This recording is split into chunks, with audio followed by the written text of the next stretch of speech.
سلام نعخم يخون تخطاتلت نترت ميديا نلوميا بزوانا عالمنا نزقات عبيتي بوليتيكاون وتدرون منقسقاسات حيزنا قاربنا لنا سراويت مكلخال هاجر بقب حدش منقسقاس يقبر مهلاو مس حوحات زعتنا يسمى معنات يلن كبل فانو مقلازم مسمر إتيو جيبوتي معزاو لعلواي باباس هاجر سبكة تقراي كاب حلفنتهم كما زلقاقون إثيوبيا بنهار واقا قداميت مخوانان زده سوسوس أبصابات حيزنا قاربنا لنا نشانلنا شير لايك سبسكرايب كتقبروا بمعدام ناب زرزرو ما كنسقراكم بفلامي حبريتان تنجمر سراويت مكلخال هاجر بقبو حدوش منقسقاس يقبر كمزلو تقليزم اب سمين ولو عفارن داباتن بركز زبلناي سراويت إثيوبيا صوارن حيلو سبن استراتيجيكاو مدلاو يكايدلهم اب كبابتا تامباستلن ماريا نزنبر سراويت بلصقنا مس ملو كبيد صوارن لوجستيكون اب قب غصو ناتصقع خمزركب تقليزم بأنفت عفارون بركز زبل حيلو سبن اب استراتيجيكاو قوتات زوبل كلوان كبابي أوام نافشتان تسقعو سفير لهم أب كل العفار كبابي ديشتو ناب دوبير ترازقنع بركز بالحيل سبن كبيدا صوارون ون ناسفر كم زليو صبصبات زقل زلهم زياب وشت زحلفو سلسته معلتات زتقبرنا يصلا منقسقاس بوغن حيلتات فانو تديف اغوغمو كمون سراويت إيرترا لعل قلحتان تنقاقن يقبرلو كم زلو تغيرزم أب وشت زحلفو سلسته معلتات أب كبابتات امباسلن ماريين زنبر نايسرات بلصقنا سراويت مسمولو لوجستيكون كبيدا صوارون بمحازن أبانفت قب غصو متن سفيح مصقعنا غبر يركب بتوسخي بانفت كل عفار بركز بالحيل سبب مدلاو ناب استراتيجيكاوتي بوتاتات زخونو غوبوتات زوبل كلوانو ون نكسفر تغيرلهم زي اب وشت سلسته معاتات بوغن سراويت إثيوبيا زتخايد سفيح ناي سراويت نصوارن مصقع عبت زوبا حدوش ناي وغ وفرن مجمار زغبر زلو مدلواس زملكت بمخانو ابتي قطنا زنقسقسو حيلتات فانو تديف حيلتات غوغومان حيلتات اغوغمو كمون سراويت إيرترا اب لعل تطنقق كم زلو تغليصلهم بتمساسالي حيلتات سراويت تግራይ تديف ناب كبابتات قبو منقسقاسي غبرو كم زلو نمفلاط تخايلو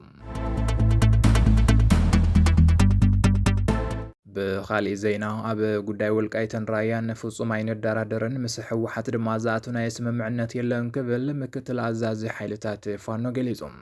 مكتل عزازي حيلتات فانو اسرس مار اب غداي رستم حرا زخونه ولقايتن رايان فصوم دردر كم زي قبرون حليفهم كم زي هنا فليتون بزعباتي وزرو فتل ورق قبر زغافير منجورين زولتو نفلطو تامر يلن زولتو هافقال فانو مسح وحات زاتنا يوتادراوي ويونه بوليتيكا وسممعنت يلن بمبال قبر ملسيبوم والقايتن رايان بحيل استملسو نايم حرارست مخانم بمتقاس بحيلون نايم حرا كوينوم كم زغزلو حبيرلهم مكتل عزازي حيلتات فانو أسرس مارت مالمشتا بزهبوك على محتت والقايت تسقدين رايان نايم حرا تاريخا ورست مخانم بمواجي أبزوم بوتاتات زي مس زخون أكال فصوم دردر كم زي قبرو أفليت اللهم أسرس مارا بمجلسيو حزب محرا نسالاس عامتات كابز رستو تفليتو صنحة بمقنياتني حيلي قلبت حسرت كم زنبر بمحبار حزقن بحيلي زتملس رستي بحيلي نايم حرا كوين كم زقاص القليزم بتي خالي وغن حوحات بنا عور دنبر بوليتيكا سلتي مسفانو بمخوانا انصار فيدرال منغستي بموغا رايان والقايتن كملسيا نزبل كزرغو حزص انح مغلصታት فانو بترنه ጽግወሎ مكتل عزازي فانو اسر سمار بزعبا فتل ورق منجورينو تبلو زلا ነገር ንፈልጦ ተአምር የለን ምስ حوحات زاتنا يسمع معنات ون የለን አበ ወልቃይተን ራያን حزون ፍጹም አይንደራደርን ረስተና አዩ በግሎትና አይና መልስና ዮም بقولتو نايم حرا خوينوم كصنحيوم كبل تدميصلهم زي كابل علوتا زستي فانو حروኛ زمني كاسين اسرس مران زوص زلو تخاتلتي مغلصታት بمنغو حوحاتن فانون كفصامي خليو تبايلو بوغن حوحات زغلص زنبرنا حبار سلطاو محزنات فصوم مسرت زيبلو مخانو زرغاغصيوم حزبي عفار أنصار منقس إثيوبيا كمز تلعلن منقدتات معصاو كمز جمرن تقليزهم بز مخنيات دما استراتيجيكاو مسمار إثيو جيبوتي تعاصيو كمزو على نمفلات تخايلهم ህዝቢ ዓፋር አንጻር ስርዓት ብልጽግና ህዝባዊ ተቃውሞ ብምልዓልን ንግድን ሎጂስቲክን እታ ሃገር ውሳነ ዝኾነ ዋና መስመር ኢትዮ ጅቡቲ ካብ ትማሊ 21 ሓምለ 2018 ዓ.ም ጀሚሩ ዓፂዎ ኣሎ። ምክንያት እቲ ዓመፅ ንሰራሕተኛታት መንግስቲ እቲ ክልል ን7 ዋርሕ ማያ ብዘይምኽፋሉ ንዓመታት ክሕተት ዝፀንሐ ሕፅረት ዝስተ ማይ ክሳብ ሕዚ ዕልባት ብዘይምርካቡን ምዃኑ ተገሊጹ። እቶም መንገዲ ዝዓፀው ነበርቲ ክልል ዓፋር ክልሎም ንልምዓትን ሰላምን እምበር ንወታደራዊ ስርሒታትን ዓውደ ኩናትን ክትከውን ከም ዘይፈቕዱ ኣውጆም ኣለዉ።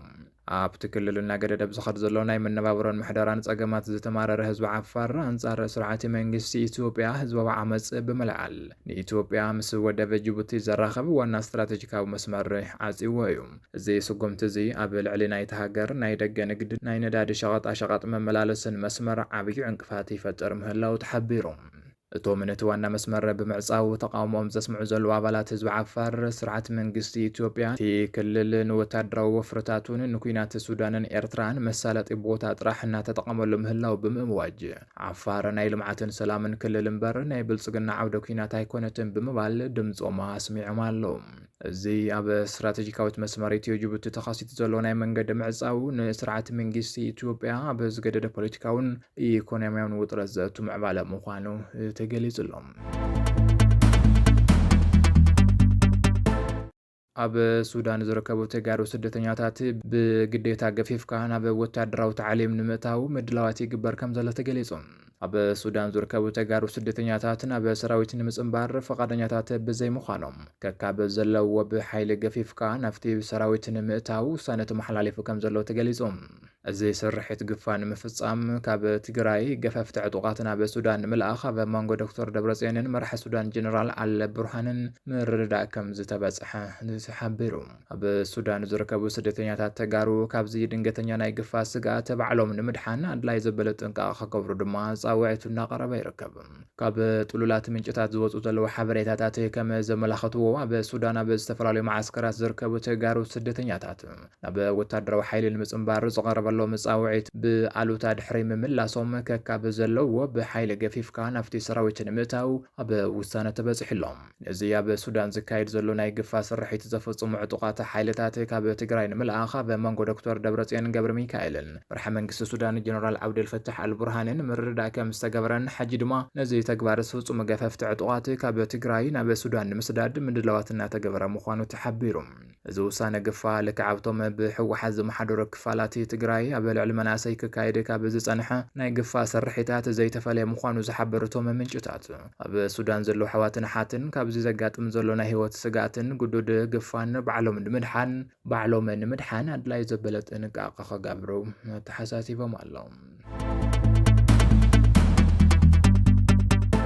ብኻሊእ ዜና ላዕለዋይ ጳጳስ ሃገረ ስብከት ካብ ሓላፍነቶም ከም ዝለቐቑ ተገሊጹ። ብሰንኪ ኣብ ትግራይ ዘሎ ኣፈላላይ ግፋን ተቃውሞ ዘስምዑ ጳጳሳት ኣብ ትሕቲ ናይ ገዛ እሱራ ብዘለውሉ እዋን ኣባ መርሃ ክርስቶስ እውን ናይ ስራሕ መልቀቂ ደብዳቤ ከም ዘእተው ተሓቢሩ። ዋና ስራሕ መካይድ መንበረ ሰላማ ቤተ ክህነት ትግራይን ሊቀ ጳጳስ ዞባ ምብራቕ ዓዲግራት ሃገረ ስብከትን ዝኾኑ ኣባ መርሃ ክርስቶስ ካብ ሓላፍነቶም መልቀቂ ኣትዮም ኣለዉ። ብዕለት 20 ሓምለ 2018 ዓ.ም ኣብ ዝተጻሕፈ ወግዓዊ ደብዳቤ ኣባ መርሃ ክርስቶስ ብሰንኪ ዘጋጠሞም ናይ ጥዕና ጸገም ንዝተወሰነ እዋን ናይ ሕክምና ክትትል ክገብሩ ስለ ዘለዎም ኣብ ቤት ጽሕፈት መንበረ ሰላማ ክፍተት ንኸይፍጠር ሓደ ሊቀ ጳጳስ ክውከለሎም ንሙሉእ ጉባኤ ጳጳሳት ቅዱስ ሲኖዶስ ኦርቶዶክስ ተዋህዶ ቤተ ክርስቲያን ትግራይ ሕቶ ከም ዘቕረቡ ተገሊጹሎም። እቲ ደብዳቤ ከም ዘመልክቱ ኣባ መርሃ ክርስቶስ ብሙሉእ ጉባኤ ቅዱስ ሲኖዶስ ተመዲቦም ስራሕ ካብ ዝጅምራት ሒዞም ሓላፍነቶም ብግቡእ እናፈጸሙ ዝመፁ ምዃኖም እውን ይሕበር። ይኹን እምበር ሓደ ናይ ቀረባ ሰባት ከም ዝገልጽዎ ኣባ መርሃ ክርስቶስ ካብ ሓላፍነቶም ዝወፁ ዘለው ብሰንኪ ፖለቲካዊ ጸቕጥን ምትእትታዊ ኢድ ኣእታውነት ሕወሓትን እምበር እቲ ናይ ጥዕና ጸገም ከም መምኽነይ ጥራሕ ዝቐረበ ምዃኑ ተገሊጹ።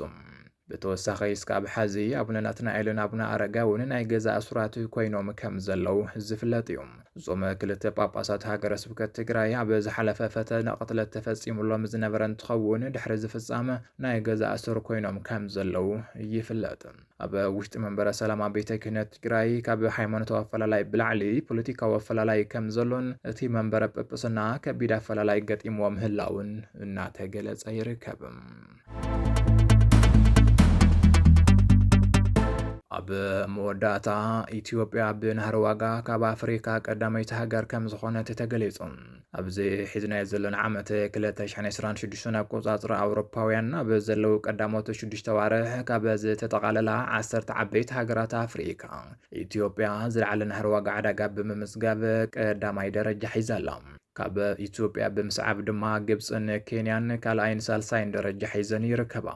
ምስ ኣብ ማእኸላይ ምብራቕ ዘሎ ውጥረት ብምትእስሳር ዝወሰኸ ናይ ነዳዲ ወፃኢ ኣብ ኣፍሪቃ ተራእዩ ዝነበረ ናይ ዋጋ ምርግጋእ ናብ ድሕሪት ከም ዝመለሱ ተሓቢሩ ኣሎ። ናህሪ ዋጋ ዕዳጋ ኢትዮጵያ ካብ ተመሳሳሊ እዋን 2025 ኣቆጻጽሪ ኣውሮፓውያን ምስ ዝወዳደር ብ4.1 ሚእታዊ ነጥቢ ወሰኺ ኣርዩ ኣሎ። መንግስቲ ኢትዮጵያ ነዚ ናህሪ ዋጋ ዘተረጋግዐ እኳ እንተበለ እቲ ሃገር ዝለዓለ ናህሪ ዋጋ ብምርኣይ ካብ ኣፍሪካ ቀዳማይ ደረጃ መሓዛ ተገሊጹ። ብመሰረት ጸብጻብ ቢዝነስ ደይ ኣብዚ 2026 ኣቆጻጽሪ ኣውሮፓውያን ኣብ ዘለዉ ቀዳሞት 6 ኣዋርሕ ካብ ዝተጠቓለላ 10 ዓበይቲ ሃገራት ኣፍሪካ ኢትዮጵያ ዝለዓለ ናህሪ ዋጋ ዘመዝገበት ሃገር ኮይና ኣላ። ካብ ኢትዮጵያ ብምስዓብ ድማ ግብፅን ኬንያን ካልኣይን ሳልሳይን ደረጃ ሒዘን ከም ዝርከባ ንምፍላጥ ተኻኢሉ። ዝኸበርኩም ተኸታተልቲ ንጽረት ሚድያ ነዚ ሰዓት ዘዋድና መጸብጸባት ኣብዚ ዛዚምና ኣለና። ንመክትታልኩም ነመስግን። ሰላም